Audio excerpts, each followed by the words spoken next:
Halo guys, balik sama gue di sini, Des Sebastian. FBI, open up!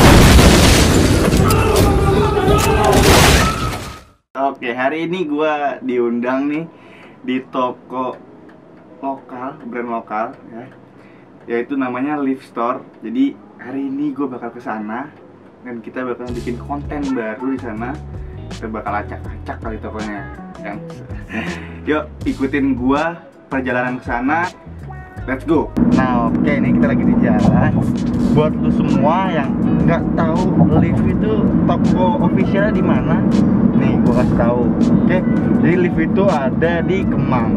Nah, Kemang itu ada di dekat kopi apa gitu. Nanti ada tulisannya di sini ya, gua lupa juga nih. Cuman gua arahnya tahu nih.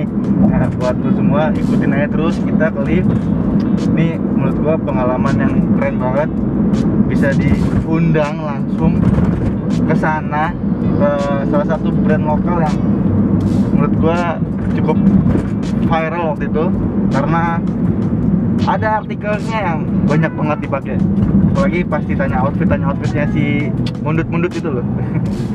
Oke, ikutin terus, oke?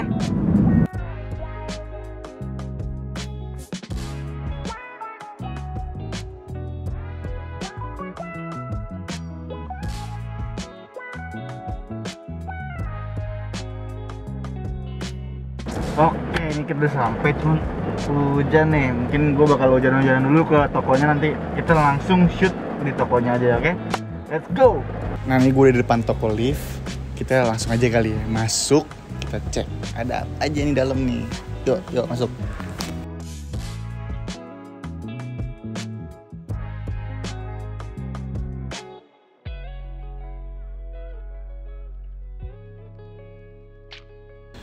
Oke, ini kita langsung ngobrol bareng ownernya aja nih. Cia gitu. Pertama kali nih gue ketemu sama owner brand lokal asik. Yang lain belum pernah ya? Belum pernah nih. Biasanya owner brand apa tuh? Brand Ciki gitu. Brand Ciki. Maksudnya sama Mas Aldi. Mas Dani. Yes. Mau nanya-nanya dong Mas, kira-kira nih ya, kenapa sih pengen bentuk Live di Indonesia? Pengen bentuk Live. Awalnya sebenarnya iseng-iseng sih. Iseng-iseng. Nah, kebetulan gue suka belanja. Waktu itu awalnya topi-topian, headwear. Terus akhirnya gue bikin kaos pertama kali. Ternyata selain karena hobi, emang suka lihat brand-brand juga, referensi di luar negeri. Gue ada kecintaan juga sama scene skateboard. Karena gue kecil waktu itu emang lahirnya tuh dari tahu brand-brand itu tuh dari Tony Hawk Pro Skater awalnya. Gue main itu. Iya sama, gue juga main game juga. Jadi tahu banyak brand, terus itu jadi referensi gue untuk kayak di bidang kreativitas desain gitu. Ya akhirnya gue bikin Live dan ya alhamdulillah sekarang ya menjadi pekerjaan gue lah. Awalnya tuh ngedesain sendiri Mas ya? Berarti? Awalnya sebenarnya gue nggak ada basic designer, graphic design. Cuma karena gue tahu referensi beberapa brand-brand yang mau gue jadiin inspirasi, biasanya tuh gue hire orang gitu. Walaupun sebenarnya ada beberapa katalog Live, ada sih yang gue bener-bener bikin. Cuma kan keterbatasannya kalau gue kan nggak bisa desain yang ribet-ribet, gue paling main-main font gitu. Jadi kalau gue sih di awal bikin logo Live tuh sama ada teman gue namanya Molen lah. Nah itu yang gue brainstorming sama dia dulu di Bandung untuk bikin logo Live gitu. Berarti jadi logo orang Live yang ini. Iya. Tulisan ini sama yang Ini pokoknya ini jadi satu. Jadi satu. Kalau yang ini nih identik banget kan sama Live nih. Bapak kumisan. Gue kan rokok. Kayak lu banget bapak-bapak ya. Iya. Belum punya anak aja, ya kan? Jadi belum bapak banget. Jadi kenapa nih tercipta gini tuh emang ciri khasin dari elunya apa gimana? Untuk logo bapak-bapak ini nih. Enggak, jadi gini, awalnya tuh sebenarnya Live udah jelas, namanya Live artinya daun gitu kan. Filosofi orang pun sebenarnya beda-beda. Gue bebas-bebas aja, tapi sebenarnya gue tahu arti dan filosofinya Live itu juga sebenarnya mengalir aja. Jadi gue awalnya tuh nggak berpikir kayak harus karena artinya yang gue senang gitu. Nggak tahu yang terlintas di otak gue pada saat 2012 itu, gue cuma pengen punya brand 4 huruf terus bold gitu. dan ada titiknya gitu. Terus kebetulan yang muncul di otak gue daun waktu itu. Nah, gue berpikir kayak filosofinya karena daun ini apa salah satu ekosistem yang ada di bumi juga, bisa bermanfaat buat makhluk hidup apapun, manusia, binatang ataupun pokoknya cyclingnya ada lah gitu dan menguntungkan buat bumi gitu kan. Ya udah akhirnya ada leaf, terus logonya karena emang leaf ini daun, gue coba bikin grafik daun masukin ke dalam si leafnya. Terus ini sebenarnya desain pertama gue setelah ini gitu. Jadi kan awalnya kaos tuh sama topi-topian yang gue awal bikin itu kan nge-brandingnya leaf kan. Tiba-tiba si graphic designer gue yang bikin ini dia bikin satu desain kaos. Terus gue lihat, wah asik juga nih, gue bilang, maksudnya karakternya seru kan gitu. Kayak gue mikir apa ini aja jadi karakter gue ya. Kebetulan gue tuh suka brainstorming sama dia. Yang kita lihat tuh Mr. Good Times kan kayak gendut, ngerokok, terus badannya ya lu lihat sendiri lah. Hobinya juga ada beberapa desain yang macem-macem lah gitu kan, menggambarkan dari kehidupan dia sehari-hari. Itu kayak karakter impian gue sih lebih tepatnya. Jadi kayak gue sama desainer gue nih waktu itu kayak berpikir ini enak banget ya orang kalau kayak Mr. Good Times ini. Jadi gue kayak ngebayangin ini loh orang yang seharusnya keren gitu loh. Maksudnya dia nggak mikirin apa-apa gitu, badannya gemuk, dia ngerokok aja, chill aja. Terus muncullah nama Mr. Good Times. Jadi awalnya tuh sebenarnya ada satu artikel tulisannya Let the Good Times Roll. Let the Good Times Roll. Nah itu akhirnya dijadiin artikel namanya Good Times. Nah karena doi begini bentukannya, akhirnya gue namain lah Mr. Good Times. Nah itu akhirnya jadi yang membuat leaf itu ada 3 gitu. Kalau bisa dibilang ini udah pasti leaf logonya, karakter ini, dan Good Times-nya doang. Jadi itu udah jadi satu kesatuan. Good Times itu slogan dari leaf-nya, Mr. Good Times itu karakter hidup yang ada di leaf. Gitu. Dia bukan menggambarkan lu ya. Kan sekilas ya mirip-mirip lah ya. Kumisan juga, rokok juga. Kumisan juga kan, rokok iya. Terus nih, Leaf itu sempet viral banget nih, kan? Gara-gara waktu itu ada berapa outfit lu ya kan? Oke. Terus ada pakai yang model-model desainnya mungkin cukup rame, tapi dinilai orang tuh sebelah mata aja. Itu menurut lu sendiri gimana, Mas? Oke. Berarti itu artikel Flag tuh ya? Iya, gitu kan. Itu di tahun 2018 tuh gue sebenarnya agak surprise juga. Jadi gue bikin itu, ya gini nih, balik lagi, gue berkarya ini di Leaf khususnya, gue tuh nggak pernah ngelihat apa yang memang lagi rame di pasar.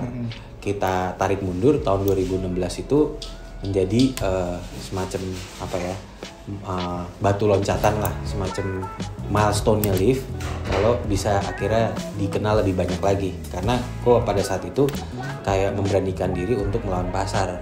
Beberapa brand itu bikin baju warna hitam, gue coba untuk aplikasikan ke warna-warna yang benar-benar beda banget sama yang lain gitu. Colorful ya. Warna-warna pastel lah di tahun 2016an itu. Nah itu yang selalu gue pakai sampai sekarang. Jadi kalau gue mau bikin sesuatu itu selalu gue nggak pernah lihat bodo amat orang mau respon apa gitu. Yang penting gue bikin, gue yakin dan gue suka gitu. Yang penting jelas aja knowledge dan directionnya mau kemana nih. Karena di tahun 2016 itu gue juga belum menemukan istilahnya bajunya Leaf lah. Maksudnya bajunya Leaf itu dalam arti identitasnya Leaf belum ada. Ya udah dari situ gue mikir, oh Leaf gue suka yang vintage gitu kan. Warna ini pun kan vintage gitu sebenarnya. Karena gue dari kecil emang gue pulang ke rumah dibeliinnya emang brand-brand yang gue dikasih tau nyokap, nih lo Aldi tuh dibeliin Benetton dulu, Aldi tuh dibeliin Guess, mama tuh beliin Aldi tuh Esprit. Dan akhirnya brand-brand itu yang menjadi inspirasi gue gitu. Warna-warna ini di tahun itu, dimana semua brand warna hitam. Nah akhirnya maju ke tahun 2019, itulah yang gue masih pakai untuk bikin sesuatu tuh kayak yang nggak mikirin apa-apa gitu. Gue cuma waktu itu ke Tanah Abang atau ke toko bahan, ada bahan ini, nggak tahu kenapa gue pengen banget bikin jaket sama celana dari sini gitu. Dan harapan gue sebenarnya gue bukan mau menciptakan keviralan gitu. Karena menurut gue juga emang mungkin belum ada yang viral gitu. Belum ada sih, betul. Gue nggak tahu lah name of viral gitu loh. Yang jelas gue bikin yang viral itu rame gitu Ya, kan. rame. Nah ketika gue bikin waktu itu pertama kali gue cuma bikin kayak 50 pieces pertamanya. Iya. Terus akhirnya sold out dalam waktu sebenarnya nggak lama-lama banget sih. Nggak sebentar-sebentar banget lah, kayak brand-brand yang mungkin lebih bisa Hitungan selling jam. lebih hitungan jam atau hitungan menit gitu. Kayak cuma satu bulan kurang lebih. Itu juga masih ada stoknya di kita. Nah setelah itu muncul orang beberapa yang pakai, tapi stok itu di gudang udah habis gitu. Terus gue tuh sistemnya kayak gue repost, oh ada yang pakai nih gini-gini, gue repost, sampai akhirnya kok tiba-tiba di forumnya Facebooknya Live Gang ini tiba-tiba ada salah satu temen gue bilang, lu tahu nggak kemarin tuh rilisan yang flag itu tuh udah nyampe 4 sekian juta, gitu, 4 jutaan. Oh ya, gue bilang, gue mulai memperhatikan gitu kan. Dan banyak desakan dari beberapa customer, Bang, gue belum dapet nih, gue mau dong gitu kan. Akhirnya gue ngobrol sama tim kreatif, ya udah kita rilis lagi aja kali ya. Ya udah singkat cerita akhirnya gue rilis lagi dan responnya sampai gue nggak tahu harus bikin berapa banyak. Makanya akhirnya by pre-order. Gitu. Oh, dari sistemnya. Iya, ya akhirnya serame itu dan ya yang beli sih sebenarnya sih customer gue yang emang mereka ngejar itu untuk pakai dan mereka menabung gitu. Sebenarnya gue lebih ke appreciate sih, biarpun kadang-kadang kayak yang tadi lo bilang sebelah mata tadi. Sebelah mata juga ya kan. Orang ngelihatnya mungkin lebih ke customer gue kayak gitu ya. Kalau gue sih pribadi sih sebenarnya lebih ke gue nggak pernah bukan karena customer gue juga gitu. Kayak kadang-kadang gue ngelihat ada bocah di pinggir jalan gayanya berani gitu. Gue pasti cuma bisa bilang wow gitu. Tapi gue ngerasa gue nggak punya hak untuk judging dia gitu. Kayak terus kalau misalnya dia nggak sesuai dengan apa yang gue suka, terus gue harus ngatain dia gitu. Kayak lu kan bocah, lu nggak cocok main kayak gini. Terus bilang ini orang bule sih cocok kayak gini. Well dia juga bisa beli gitu, kenapa enggak? Kan kita nggak tahu referensinya dia apa gitu kan. Jadi gue lebih kayak apa ya, gue sih lebih appreciate ya sama customer gue, karena kita nggak akan pernah tahu mereka setahun lagi jadi apa, 2 tahun lagi jadi apa. Mungkin orang lihatnya poser gitu, gue pun mungkin masih poser sampai sekarang. Jadi gue kayak ngerasa sah-sah aja lah orang mau bergaya kayak apapun. Ini pun industri fashion yang menurut gue nggak ada batasannya. Lu mau keluar selama lu nggak telanjang, bilang orang gila gitu, itu oke lah gitu. Selama lu masih pakai baju tapi baju lu nyala, gimana caranya lu bisa proud untuk pakainya? Iya nggak sih? Iya, karena orang keren kalau dipakein apa aja keren, itu bukan karena keren itu karena mahal, ganteng atau apa, iya. tapi gimana caranya dia bisa stand up gitu. Kayak dia mungkin cuma pakai sendal jepit, tapi emang auranya dia tuh emang dengan bangganya dia pakai sendal jepit gitu. Pasti akan kelihatan sama orang, oh lu keren. Iya nggak sih? Timbang sama orang yang wah dia keren ya, gue ikutan tuh beda sih. Iya, beda. dan jalannya nunduk gitu, Iya. kayak malu-malu. Ya lu nggak akan keluar apa yang lu mau sampein gitu. Jadi menurut gua itu balik lagi ke orangnya masing-masing. Karena mereka gitu ya pede aja naik KRL atau apa. Cuek aja gitu. Sebenarnya cuek aja sih. Banyak yang nyinyir lah di belakang mereka. Betul. Itu sebenarnya dan gue balik lagi itu kan netizen gitu kan. Gue paham apa yang mereka pikirin dan sebenarnya juga gue nggak mau jadi akhirnya judge back lagi ke yang ngomongin itu. Jadi menurut gue nggak perlu ambil pusing sih sebenarnya. Terus dibalik itu kan viral tuh. Efek sampingnya kali makin rame kah atau Kita sebenarnya Gimana? makin rame, Makin makin banyak customer baru. Tapi ada beberapa yang memang mereka tidak teredukasi karena dari liftnya pun nggak pernah ada apa ya membahasakan dibalik ini semua apa gitu loh. Jadi kadang-kadang ada beberapa yang kayak gue males kan yang make bocah-bocah gitu. Sekarang kita sebut salah satu brand yang paling terkenal di Amerika gitu. Bukan paling terkenal ya, maksudnya di industri ini Cukup orang ternama lah. Supreme gitu. ya. Kita juga nggak akan tahu customer Supreme yang katro-katronya kayak gimana gitu. Betul. Iya nggak sih? Betul sih. Lo bisa bilang customer gue alay, nggak apa-apa gitu. Gue emang lo tahu kalau gue nggak alay, yang punyanya lo. Iya. Ataupun misalkan bisa dilihat orang yang beli Supreme emang nggak boleh alay. Kalau mereka punya uang, terus mereka bisa membeli itu dengan beli, kebanggaan dia sendiri. terus ada masalah kalau mereka alay gitu. Nah itulah yang menurut gue kurang etis ya. Buat gue sih sebenarnya untuk ngejudge orang dari kita ngeliat orang. Cara dia berpakaian segala macam misalnya. Terus yang gue lihat, gue jujur juga tahu Liv itu juga gara-gara viral yang flag itu dan bahkan gue searching pun dari sudut pandang gue sih beda banget dari netizen. Menurut gue desain yang lain tuh menurut gue oke loh. Oke loh. Tapi balik lagi ke netizen yang cuma ngeliat yang flagnya doang. Itu sih salahnya mereka nggak mau ngulik loh. Ya itu sih, maksudnya gue appreciate juga dan thank you sama Dani karena banyak orang yang nggak kayak lo gitu. Orang lebih kayak gimana ya? Misalnya kayak gini nih, lu lihat mobil gitu, mobilnya habis nabrak di depannya, ya kan? Berarti bentukannya udah pasti jelek dong dari depannya kan? Kita bisa bilang, misalnya mobil A gitu jelek, tapi dia tuh cuma lihat dari depan doang.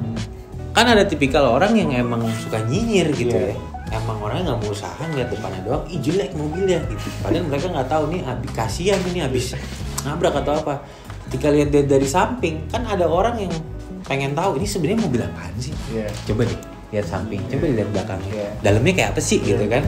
Nah itulah tipikal orang yang gue bilang lebih ke eranya sih.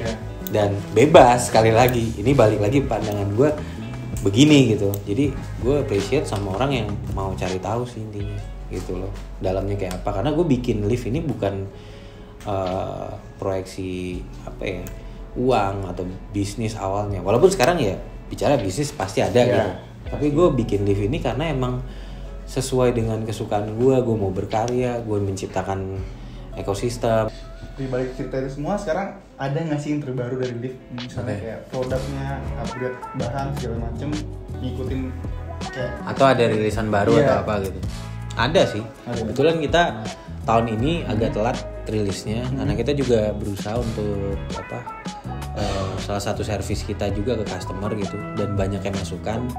Desain juga lebih gue kurasi sekarang, jadi agak telat. Yang harusnya gue rilisnya bulan Februari, kebetulan Maret ini kemarin tanggal 21 apa 20, iya 21 tuh baru rilis koleksi pertama kita House of Liv. Kalau desain lebih gue kurasi, kayak yang tadi gue bilang, di situ juga bisa dilihat banyak lah, ada beberapa varian gitu. Dan ini salah satu koleksi yang terdapat rilisan di dalamnya yang 1 tahun sekali. Karena kan 1 tahun sekali. OG logo itu kan sebenarnya artikel apa ya, jagoan lah di kita kan. Jagoan tuh karena emang high demand. Cuma gue masih ngejaganya supaya orang tuh masih bangga punyanya dengan dia nungguin rilisan ini nih gitu. Walaupun belum drop nih, masih tapi dia ada di full collectionnya. Ada rilisan si OG logo ini karena 1 tahun itu cuma 1 kali gitu. OG logo di sini kan banyak varian warna, tapi OG logo blacknya, karena itu yang klasik gitu loh. Awal-awal banget lah berarti ya. Itu 1 tahun biasanya kita rilis 1 tahun sekali gitu.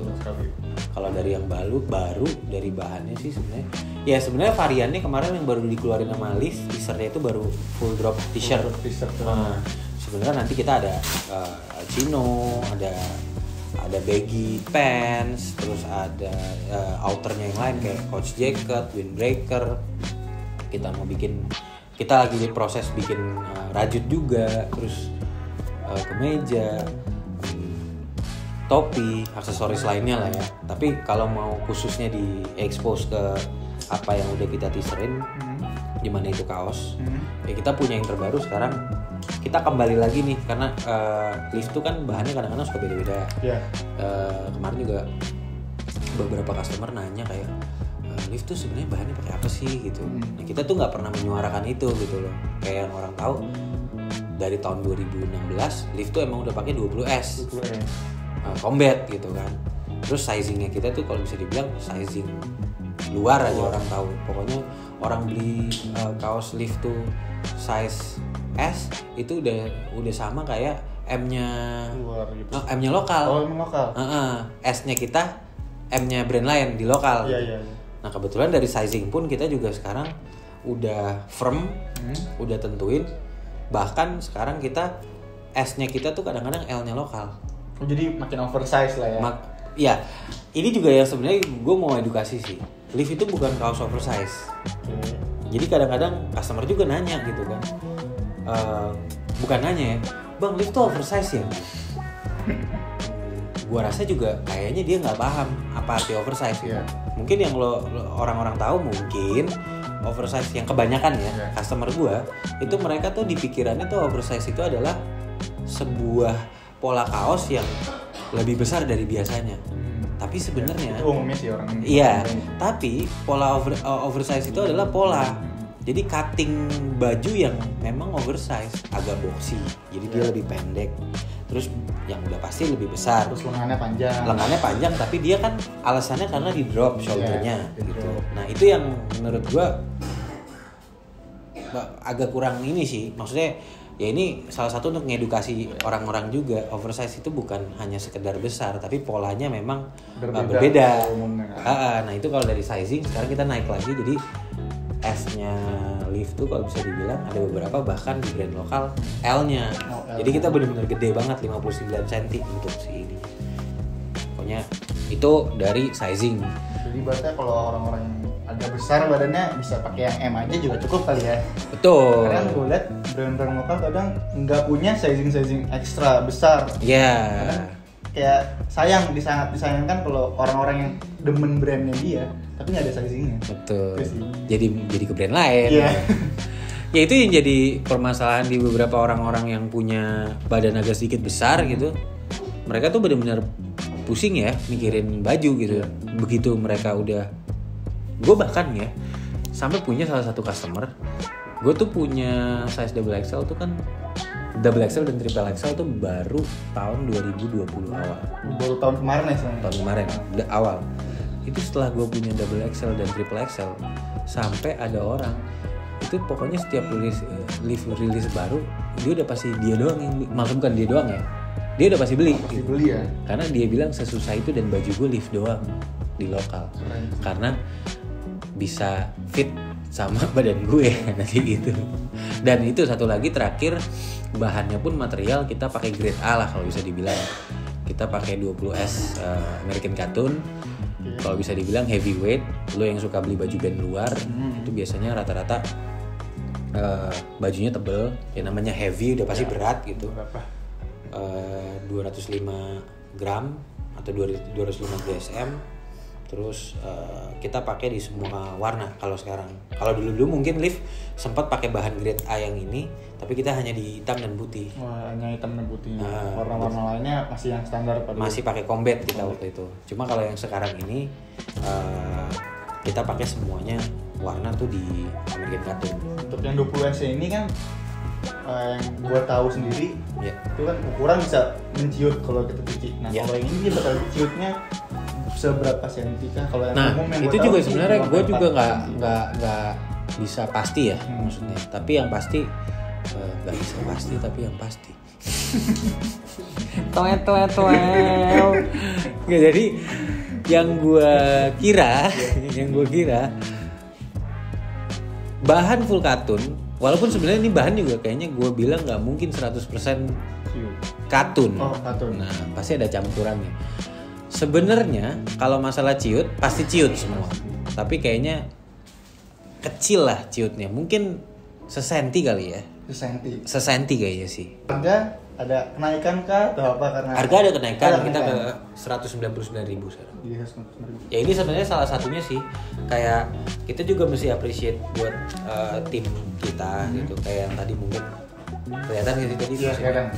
Ini kebetulan salah satu staff ini masih quality control, karena kita kan untuk kelengkapan bener-bener ya mungkin dari Ziploc. Ini kita bikin ini pun sebenarnya udah dari 2017, 2018. Kita berusaha untuk all package sih. Orang terima barang Lift tuh juga nggak hanya si kaosnya doang, tapi kelengkapannya kadang-kadang orang mikirin gitu. Untuk ada juga orang yang dia buat jual lagi. Iya, itu salah satu Ziplocnya, terus ada tagnya, dan terlebih lagi tuh sebenarnya proses QC ini nih, dengan kita bertanggung jawab untuk nempelin si QC pas ini, biasanya emang itu udah lulus Sensor. kualitas.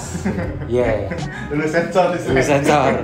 Karena kita kalau misalnya baju nih kadang-kadang ada yang tipikal benangnya tuh masih belum dibersihin gitu dari tempat jahit gitu.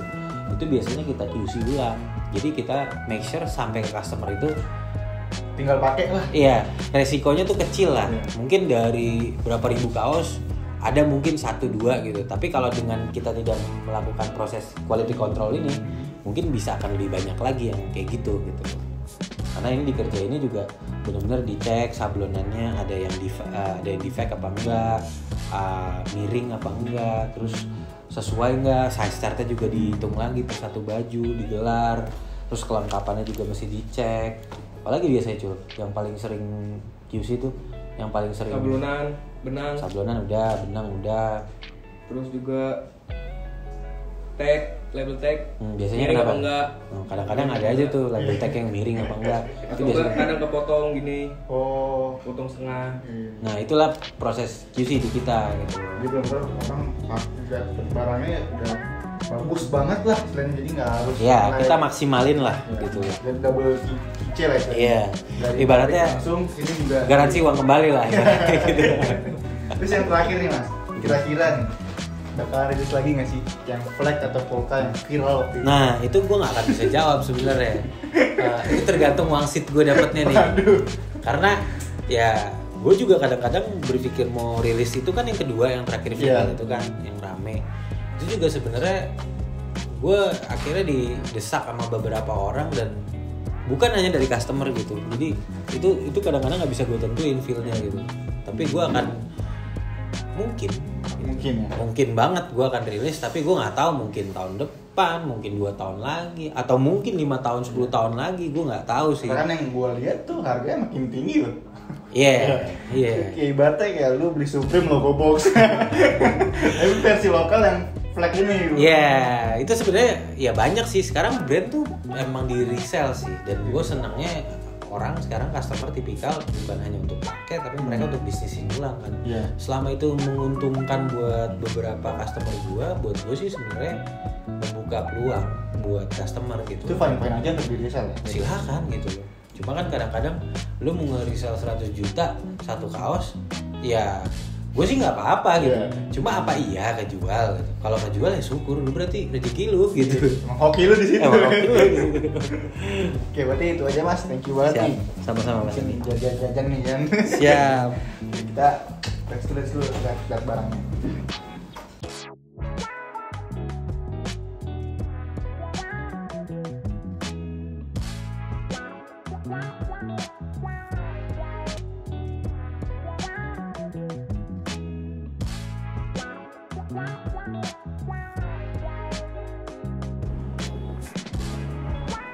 Mirip banget sama Pepsi nih, keren banget. Rambutnya ya.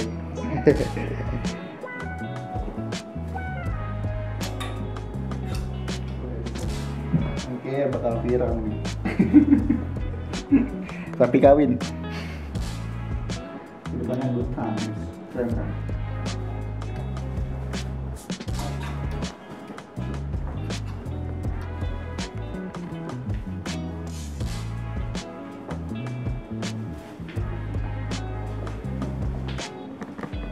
Ini nggak cuma sepatu atau ini juga ada sendal juga nih, keren banget. Kalau ada ukurannya sih oke nih. Pakai kaos kaki ya kan, celana pendek, santuy.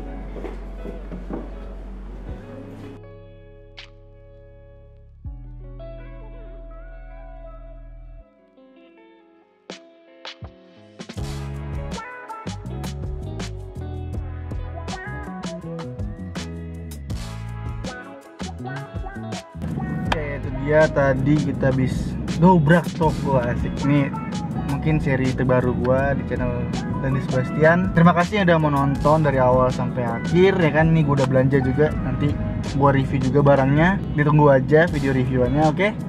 Gua mau jalan balik.